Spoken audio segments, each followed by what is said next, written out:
বাংলাদেশের মানুষ হলো সুবিধা পার্টি। ওরা সুবিধা বোঝে সবসময়, যেখানে যে সুবিধা বেশি ওরা এখানেই ঝাঁপায় পড়ে।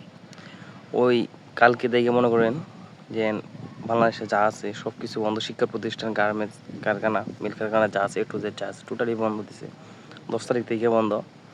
তো এখন ঘটনা হইল গিয়া মনে করেন রাজেন্দ্রপুর থেকে ময়মনসিং বাইপাস যাইকন ব্রিজে যাইকন 100 টাকা করে ভাড়া নিত, সর্বোচ্চ 100 টাকা, 80 টাকা তো দেওয়া পড়তো, মানে যদি যায় না 100 টাকারও বেশি নিতে পারতো না। তো কালকে যখন দেখছে যে মানুষের চাপ বেশি, চাহিদা বেশি, ওরা কি করছে ভাড়া বাড়া দিছে।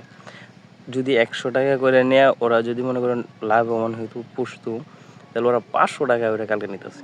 মানে এটা চিন্তা করা যায়, মানে বাংলাদেশের মানুষ যে কতটা সুবিধা পার্টি, এটা মনে করেন চিন্তা করা যায়। ওরা স্বার্থের জন্য সব কিছু করে। মানে নির্বাচন সামনে, আগামীকালকা 12 তারিখ নির্বাচন।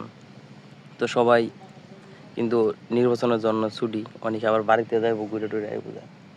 এখন ঘটনা হলো ওরা যে যাইবো, ভাড়াটা ফিক্সড করে দেওয়ার দরকার ছিল, যে বাড়তি ভাড়া নেওয়া যাবো না, যা আছে তাই। কিন্তু না, ওই কাহিনী হলো গিয়ে ওরা মনে করেন সুবিধা মতো ওপর যেমনি মন চায় এমনি 500 টাকা করে যাইলে যাবো, না জেলে নাই 700 টাকা, 500 টাকা, মানে যার কাছ থেকে যেরকম 500 টাকার নিচে টোটালি যাওয়া যায় না। তো এই নিয়ে কিন্তু কালকেও খুব অবরোধ দিয়েছে রাস্তাঘাট, যাই ঝামেলা, বাস, অনেক বাস আটকে দিছে। তো এখন কথা হইলো যে ওরা যদি এরকম করে, তা মানুষ দেশে যাবো কেমনে? আর ভোগান্তির একটা সৃষ্টি হইব এখানে, ভোগান্তি মানে অনেকেই দেখলাম যে রাস্তায় দাঁড়িয়ে আছে, যাইতে পারে না, বাস ভাড়া বেশি। আর যেখানে যাইবো যতটুকু দরকার, এই মনে করেন 100 টাকা, ওই জায়গায় 800 টাকা, 500 টাকা। তো মানুষ কেমনে যাবো? একটা ভোগান্তি না? কারণ সরকারের প্রথম উচিত আসলে যে বাস ভাড়াটা নিয়ন্ত্রণ করা। ছুটি দিচ্ছে ভালো কথা, বোটাবুড়ির জন্য যাইবো বা দেশে ঘুরে আইবো, কিন্তু ঘটনা হলো বাস ভাড়াটা, মানে বাস ভাড়া না, সব টোটালি যে ভাড়া আছে টোটালি সব কিছু বন্ধ করে দেওয়ার দরকার ছিল। যা যতটুকু অতটুকু, বাড়তি কোনো ভাড়া নেওয়া যাবে না, এরকম একটা দরকার।